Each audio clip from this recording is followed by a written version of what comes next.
네, 오늘 구장은 요한복음에 기록된 예수님의 기적 중에서 6번째 표적입니다. 길을 가실 때 날 때부터 소경된 사람을 만나셨습니다. 그의 눈을 치료해 주시고 소경된 사람의 눈을 치료해 주시고 죄를 용서해 주는 이야기입니다. 소경되었던 자는 자신의 죄를 고백하고 구원받았습니다. 그러나 자기 의에 빠졌던 바리새인들은 오히려 구원 안으로 들어오지 못합니다. 그들은 제 가운데 있다는 것만 선언되었습니다. 우리는 자기의 의로움을 자랑하면서 자만하지 않기를 바랍니다. 예수 그리스도 이름을 부르면서 매일매일 자기 죄를 고백하면서 회개하며 거룩한 사람으로 변화되어 가기를 바랍니다. 첫째로 예수님께서 소경을 치료하시고 소경은 그분을 예수로 이름을 알게 됩니다. 네, 길 가다가 제자들과 예수님이 함께 길을 가다가 날 때부터 소경된 사람을 만났습니다. 앉아서 구걸하고 있었습니다. 예, 이 죄가 자기의 죄 때문입니까? 부모의 죄 때문입니까? 이것이 제자들의 첫 반응입니다. 소용없는 그런 의문이죠. 자기 죄면 어떻고 부모의 죄면 어떻겠습니까? 현재 장애로 있는 것이 중요합니다. 우리는 문제 앞에서 문제만 보고 있는데 우리 예수님은 다른 관점을 제시합니다. 3절에 이 사람이나 그 부모가 죄를 범한 것이 아니다. 그에게서 하나님의 하시는 일을 나타내시기 위해서다고 말합니다. 병이 이 세상에 들어온 것은 아담의 타락과 죄의 결과입니다. 그러나 모든 병이나 장애가 다 병 걸린 사람의 장애 있는 사람의 죄에 대한 개인적인 벌은 아닙니다. 예, 우리 인생에 대한 바른 관점을 오늘 예수님의 말씀은 제공해 주고 있습니다. 우리는 여러 가지 문제 속에 부딪히고 있습니다. 그럴 때 과연 이것이 누구 탓인가를 우리는 따지기도 합니다. 그러나 우리 주님은 해결책을 가지고 오십니다. 오늘도 문제 앞에서 해결책을 찾는 데 집중하기 바랍니다. 과연 하나님께서 어떻게 기대하실까 기대하면서 문제와 씨름하기를 바랍니다. 6절에 예수님께서는 당신의 침으로 진흙을 이겼습니다. 그리고 그것을 시각장애인의 눈에 바르셨습니다. 실로암이란 물가에서 연못가에 가서 씻고 오라고 말씀하셨습니다. 소경이었던 사람은 그대로 복종했습니다. 나았습니다. 그런데 예수님이 그 침으로 진흙을 이긴 그것을 눈에 발랐다 그러는데 바른다는 것은 이 크리스티안이라는 단어는 직분자에게 기름을 발라서 임직하는 데 쓰는 말입니다. 예수님께서는 그분의 침으로 이겨진 그 진흙을 장애인의 눈에 기름을 붓듯이 바르셨습니다. 질병을 치유하시면서 예수님 자신이 그리스도이심을 나타내셨습니다. 예수님 자신이 그리스도요 기름 부음 받는 자라는 것을 간접적으로 나타내셨습니다. 이제 13절부터 34절은 바리새인들이 추궁하고 소경이 고백합니다. 예수는 선지자요 하나님의 사람이라고 고백합니다. 이 사람이 나은 것을 본 이웃 사람들이 이 사람을 바리새인에게 데리고 갔습니다. 예수님께서 눈을 뜨게 하신 날이 안식일이었기 때문입니다. 안식일에 일을 하더니 율법 전문가 바리새인들의 판단이 필요했습니다. 16절에 바리새인들은 서로 언론합니다. 안식일을 지키지 않았으니까 하나님께서 온 자가 아니다. 혹은 죄인이 어떻게 이러한 표적을 행하겠냐 하면서 논란을 하고 있었습니다. 그들은 치유받은 사람에게 물었습니다. 바리새인은 당신은 그 사람이 어떤 사람이라고 생각하요? 치유받은 사람은 말합니다. 나는 그분을 선지자라고 생각합니다. 하나님께서 보내신 구약의 선지자들이 병 고치는 기적을 행한 것을 생각했을 것입니다. 바리새인들은 율법과 안식일을 완성하시는 분인 그리스도가 왔는데도 알아보지 못합니다. 그리스도께서 한 장애인의 눈을 치유하시면서 참된 안식을 주신 것을 축하하지도 못합니다. 일요일에는 주일에는 이것을 해야 된다, 하지 말아야 된다, 복잡한 규칙을 만들어서 자기도 피곤하고 남도 괴롭게 합니다. 우리에게는 이런 율법주의가 없기를 바랍니다. 세부적인 것은 변화될 수 있습니다. 핵심을 잡아야 됩니다. 복음은 사람을 해방시키는 것입니다. 우리가 남을 정죄하는 이런 일에서 벗어나기 바랍니다. 복음으로 인해서 해방과 행복이 있는 것을 보고 즐거워할 수 있기를 바랍니다. 바리새인들은 이제 그 부모를 불러서 물었습니다. 이 사람이 어떻게 눈을 뜨게 됐는지를 물었습니다. 부모는 자기 아들이 소경이었다가 눈을 뜬 사실만 확인해 줍니다. 예수님이 눈을 뜨게 하신 그 사실에 대해서는 대답을 회피했습니다. 왜냐하면 그때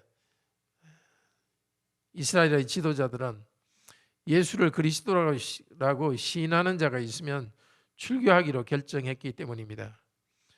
이 사람의 부모는 진실 앞에서 어려움을 당하기를 싫어했습니다. 우리는 이러한 비겁한 자가 되지 않기를 바랍니다. 예수 그리스도께서 우리와 우리 가족에게 주신 복을 감추지 말아야 되겠습니다. 그리스도의 이름을 부끄러워하지 말기를 바랍니다. 자, 26절에 보면 바리새인들은 다시 전에 소경되었던 자를 불러왔습니다. 치유된 자를 불러왔습니다. 우리는 당신을 낫게 한 사람이 죄인이라고 생각하고 당신은 어떻게 생각하고? 그분은 말합니다. 이런 기적을 행한 것을 보니까 그 사람은 분명히 하나님께로부터 나온 사람입니다. 하나님이 어떻게 죄인의 말을 들으시겠습니까? 하고 정직하게 말했습니다. 바리새인들은 말합니다. 죄인으로 태어난 주제에 우리를 가르치려 하시오. 그를 쫓아내어 보냈습니다. 즉 출교했습니다. 시각장애자였던 이 사람의 정직성을 보십시오. 자기가 아는 대로 진실대로 고백하면 손해를 볼 수도 있습니다. 그러나 자기를 낫게 한 그분에 대해서 말씀을 따라서 정당하게 결론을 내리고 증거하고 있습니다. 우리도 이런 용기가 필요합니다. 아무리 사람들이 그리스도에 대해서 모독하고 있더라도 성경 말씀에 근거해서 그리스도가 누구인지를 분명히 증거합시다. 시각장애에서 해방된 이 사람은 새로운 위기에 부딪혔습니다. 몸은 나았지만 출교되었습니다. 전에는 구걸은 했지만 먹고 살기는 했습니다. 이제 어떻게 먹고 살아야 할지도 막막하게 되었습니다. 이것이 그리스도인의 길입니다. 예수 그리스도를 정직하게 고백함으로써 손해를 보기도 하고 위기가 올 때도 있습니다. 이런 손해를 두려워하지 맙시다. 이것을 두려워하면 그의 부모처럼 그리스도를 만나지 못합니다. 이제 35절 뒤에서 끝까지 소경이 예수님을 인자, 주님으로 고백하고 바리새인은 정죄당합니다. 예수께서는 바리새인들이 이 사람을 쫓아냈다는 말을 들으셨습니다. 그리고 치유된 사람에게 오셔서 물으십니다. 네가 인자를 믿느냐? 주여, 그가 누구시오니까 내가 믿기 원합니다. 바로 너 앞에서 이 이야기하는 내가 바로 그다. 그러니까 말합니다. 주여, 내가 믿나이다. 예수님을 주님으로 고백합니다. 어쩌면 이 사람은 그 주여라는 말을 쓸 때에 선생님이란 뜻으로 했을 수도 있지만 여호와라는 뜻으로 했을 수도 있습니다. 그 큐리오스라는 단어는 여호와도 되고 주님이라는 말도 됩니다.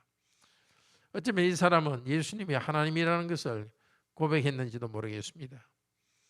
그는 그리스도를 믿으면서 죄 용서를 받았습니다. 그리고 예수님을 주님으로서 여호와 하나님으로서 고백합니다. 예수님에 대한 그의 고백은 점점 올바르게 성숙했습니다. 선지자, 하나님으로부터 온 자, 인자와 주님으로 고백이 더 발전합니다. 그리스도께서 하신 일을 양심적으로 생각하면서 손해를 보면서도 이런 고백으로 나아갔습니다. 이런 맑은 영혼을 가진 사람에게 그리스도께서는 자신을 환히 비춰주셨습니다. 그는 그리스도와 함께하고 하나님께 경배하는 기쁨이 있었습니다. 우리는 이 땅에서 물질적인 것이나 다른 것을 우리의 궁극적인 목적으로 추구하지 맙시다. 그리스도를 고백하고 그리스도와 만나고 그리스도를 경배하는 것을 가장 소중히 여기는 기쁨이 있기를 바랍니다. 39절에 예수님께서 결론적으로 말씀하십니다. 내가 심판하러 이 세상에 왔으니 보지 못하는 자들은 보게 하고 보는 자들은 소경되게 하려 함이라. 예수님께서 소경을 치유하신 것의 의도를 말하십니다. 그러자 40절에 바리새인들이 곁에 있다가 묻습니다. 우리가 소경인가? 예수께서 대답하십니다. 그렇다. 너희가 소경되었으면 죄가 없었으려니와 본다고 하니 너희 죄가 그저 그대로 있느니라고 말씀하십니다. 자기를 어렵다고 생각하는 바리새인들은 그들의 영적 소경된 가운데 머물러 있었습니다. 그러나 자기의 약함을 알던 소경은 그리스도를 믿었고 육체의 어둠에서 해방되었습니다. 뿐만 아니라 죄라는 영적인 어둠으로부터도 해방되었습니다. 우리도 이런 복이 있기를 바랍니다. 매일매일 우리가 영적으로 눈이 멀고 있음을 깨닫는 복이 있기를 바랍니다. 매일매일 우리를 듣고 있는 죄를 고백하고 그리스도께로 나아갑시다. 그리스도께 나아가는 과정에서 위기가 있고 손해를 본다 하더라도 그리스도를 고백할 때 우리 죄를 용서받고 하나님 앞으로 나아갑시다. 이 시각장애인이 예수님을 알 수 있도록 우리 주 예수님이 먼저 찾아오셨습니다. 우리가 바른 고백을 하기 전에 우리 주 예수님께서 우리에게 찾아오십니다. 지금도 우리의 삶에 찾아오십니다. 우리와 삶에 같이 하시고 환경을 통해서 일하시고 특별히 예배할 때 우리에게 찾아오십니다. 우리의 좁은 생각에 갇혀 있지 맙시다. 그때 바리새인들은 자기들은 의롭다고 생각했기 때문에 예수님을 믿을 수 없었습니다. 죄 용서의 은혜를 받을 수 없었습니다. 우리는 주의 말씀에서 계시하는 대로 그대로 믿읍시다. 그 말씀에 순종합시다. 신비한 하나님과 영적 친교 가운데 풍요를 누리는 우리 성도님들이 되기를 축복합니다. 기도합시다. 살아계신 하나님, 날 때부터 시각장애인 사람을 찾아오셔서 눈을 뜨게 하셨고 영적인 눈도 열려서 복음도 받아들이고 구원받게 하셨습니다. 우리 죄인들에게도 계속 찾아오셔서 저희들도 같은 복을 누리게 해주소서. 주님 앞에서 회개하고 주님께 대한 바른 고백을 하며 나가게 하소서. 바리새인들처럼 자기 의가 너무 커서 주님을 받아들이지 못하는 일이 없게 하소서. 아직 하나님을 알지 못하는 우리 교인들에게 하나님을 예수님을 주로 고백하는 은혜를 내려주소서. 오늘 하루도 우리 주 예수님과 동행하는 하루가 되게 하소서. 가정과 직장, 학교 등에서 우리에게 맡겨진 일을 신실하게 감당하는 종들이 되게 하소서. 여러 문제들 앞에서 좌절하지 않고 주님의 도우심을 간구하고 믿으며 강하고 담대하게 살아가도록 인도하여 주소서. 주 예수 그리스도 이름으로 기도드립니다. 아멘. 은혜로 기도 시간 되기를 축복합니다.